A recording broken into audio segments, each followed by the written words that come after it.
ये जो जहाँ साउंड से जुड़ी हुई चीजें रखी है वहां से हट जाओ।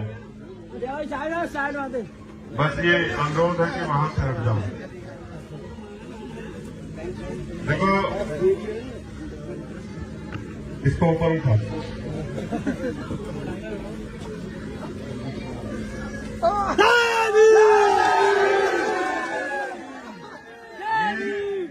रंजीत है, आपका अपना बच्चा, आपका अपना बेटा, आपका अपना भाई।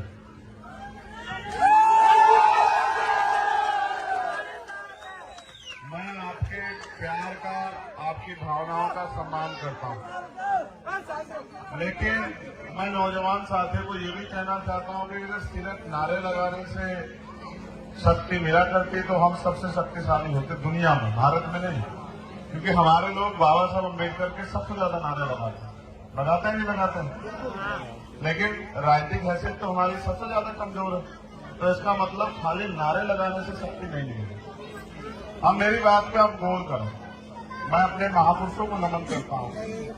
मेरी माताएं बहनें यहाँ उपस्थित, पहली बार नहीं आया चुनाव तो हर 5 साल बाद आता है।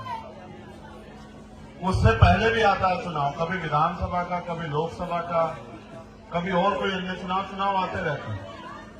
लेकिन चुनाव इसलिए आते हैं कि जनता के हाथ में शक्ति आती है कि जनता तय करे कि वो अपने क्षेत्र का नुमाइंदा नेता कैसा चाहते हैं।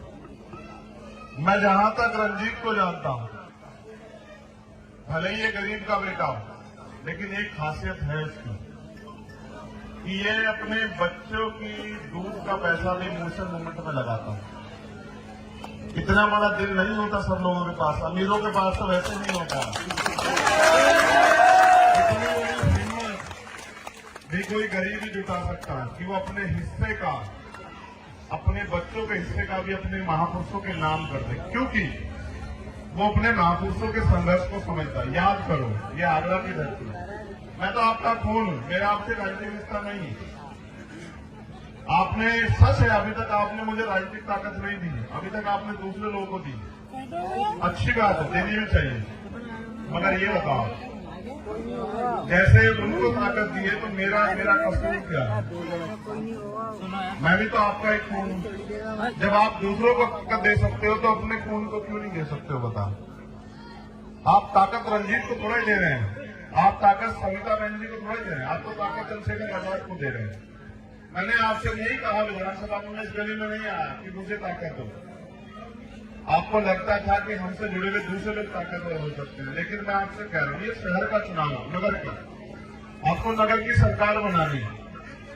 आपका पार्षद कैसा हो ये आप तय करेंगे। वो आपके बिजली, पानी, सड़क, सफाई, स्कूल की लड़ाई कैसे लड़ेगा ये आप तय करोगे।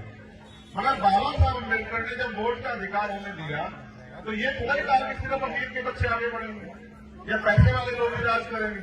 उन्होंने तो ये कहा ना कि